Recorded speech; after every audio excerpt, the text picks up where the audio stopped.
Hi, Scott Machine Gun Dad. Welcome back to my channel. I got Nick here with me. What's ironic about this, when I started this video a freaking year, almost a year ago, Nick wasn't even with the channel. So you will notice he's absent during quite a few of the parts. Somewhere along the line, either video got corrupted or I lost it. So you'll notice multiple wardrobe changes because, you know, I have more than one t-shirt, maybe 5 t-shirts. So I got to rotate them. In this case, we have a pointy thing on the front. This isn't about the pointy thing, but for those Garand people out there that like pointy things, you will notice this has a different kind of mount on it. You can comment on what kind of mount that is, because this is the only bayonet for the Garand that I have that's like that. Why this Garand? This is a Century Arms made Garand. Century Arms imported guns.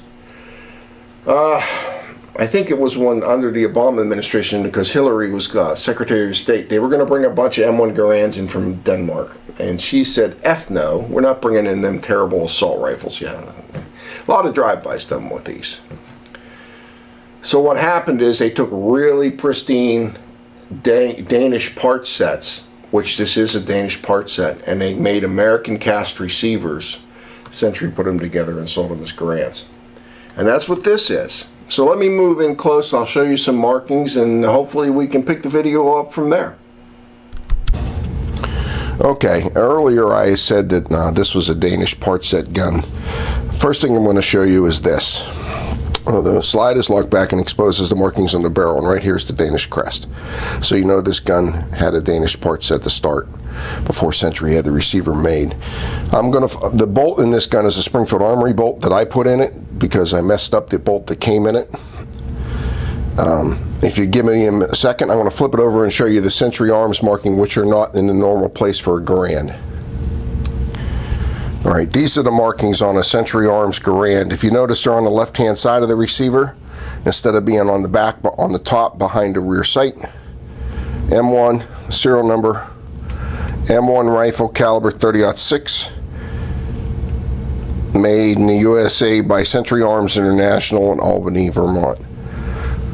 If you see this, okay, look the gun over, but it is my understanding that Century used only really good Danish part sets. This gun shoots very well. So unless it was abused by the previous owner, it should be a pretty decent solid gun and should not bring nearly as much as a real Garand, i.e. a Springfield or something like that. So this would make a good shooter. That's it for the close-ups. You just saw the gun up close. So why am I telling you about a Century Garand and not a, you know, Winchester or whatever? There are so many videos on U.S. government Garands. The reason I'm telling you about this is you may come across one of these. So most of these were built with Danish part sets. When the Danes surplused out their Garands, our administration, whatever Democrat it was, I think it might have even been Obama, wouldn't let the receivers come back in. So they just brought in the part sets. It's so stupid because it doesn't even come under the assault weapons classification. And most of the receivers, a lot of them were Italian. So it's not even a Lend-Lease issue. But let's not even get into that. The reason I'm showing you this is Century Arms has a really bad rep for hit or miss. And I've had 2 of these. They're really well made. It's a Danish part set with their receiver, and I don't know who Century had make it. Now, granted, it's not a forged receiver. I believe it's an investment cast receiver. But I've got thousands of rounds for this gun. It shoots fantastic.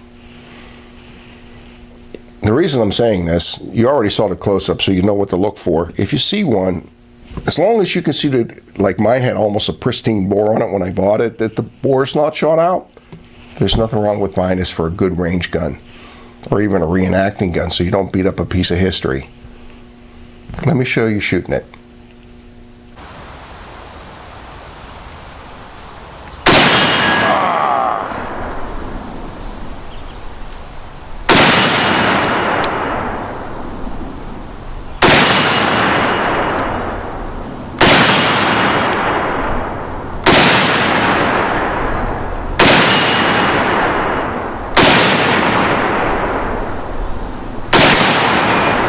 I love that sound. That ping is great. Next one in it. Leave it run.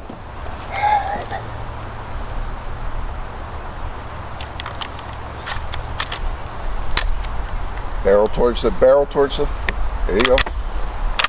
There you go. Oh, this is awesome.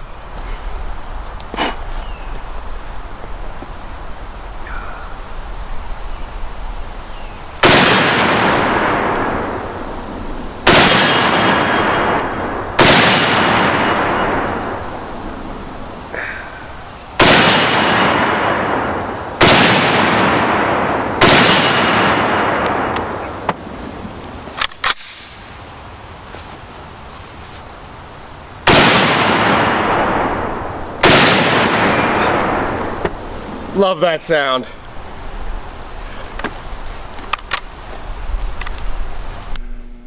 Well, you just got to see Nick shooting this Garand. When I handed this to Nick, I'm sure he wasn't aware, because he doesn't get to play with this very often, that this is a Century receiver Garand, that this isn't a GI Garand. This is a Century receiver Garand with a Danish part set on it. But I looked at the sight and it says PB, so that's a Beretta rear sight. So this is probably, you know, one of the Century guns that came out of the Danish parts kits. That being said, what did you think about your first experience shooting a Garand? Oh my gosh. The history nerd in me was going buck wild. I love the way this thing looks. I love the way this thing shoots.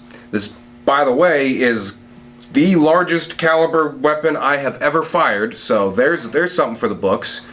We'll fix that. Oh boy. The sights, I loved them. It was a little bit weird learning how to run the stripper clip in, but once I figured it out, once he showed me once, I could pick it up pretty easy. But I love it, just learning about what this thing is, what this thing helped create.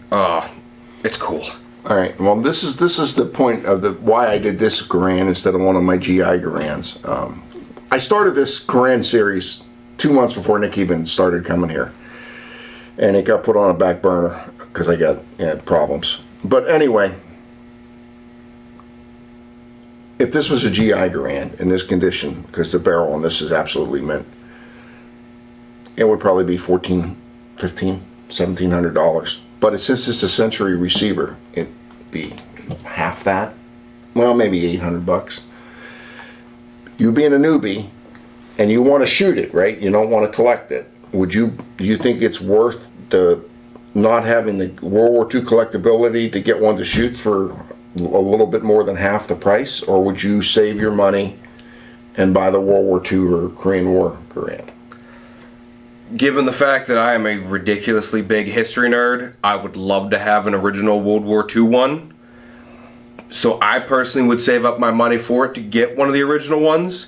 But if you don't care about the history about it too much, there's still history about it. Don't get me wrong about that. But if you just want something to take out and plank, this works perfectly fine. But I'm a history nerd. So am I. I'm a big look at my walls. I'm a big history nerd. But the reason I bought this is I didn't want to go out and shoot my $1,500 Garand. True. I had the money. Of course, when I bought this, it was $250, and that wasn't even that long ago. Bidenomics, we're building back better. But we retailed them for like $350. Guy took it out. He bought it, and he's looking up here, and he's like, "But that's not a Korean War gun." I said, "Yeah, I told you it was a Century Arms gun." Well, I wanted a Korean War gun because my uncle served in the Korean War or something like that. And I'm like, "Well, it's not." He's like, "Well, then take it back." I'm like, "Well, you just went out and shot 500 rounds through it. You're going to take a bath. Well, can't you give me what I paid for it?" I'm like, "No. You went out and shot it, and then you want what you paid for it." And so I got it at a good price. My opinion on a Century Garand is, if like you want a shooter and you don't really care about beating it up, buy one of these. As you can see, it's well worn. If you want a collectible, buy an original GI one. But for example, Nick going out and shooting this, if I hadn't told him, well, he wouldn't know the difference. No, unless I read on it some kind of proof marks that are plain as day, I wouldn't know the difference. And if you would have seen, you saw the video, you saw him smiling. Still got the same effect. The Garand ping. So, yeah, if you run across these, they aren't as common as they used to be. If you run across one of these and you have the money and you're looking for a shooter, buy one. If you're looking for collectible, buy something else. But if you want to go out and just hear the ping and not worry about the fact that you're scratching and you're wearing your gun, buy one of these. Thanks again for coming to the channel. I know Nick enjoyed it.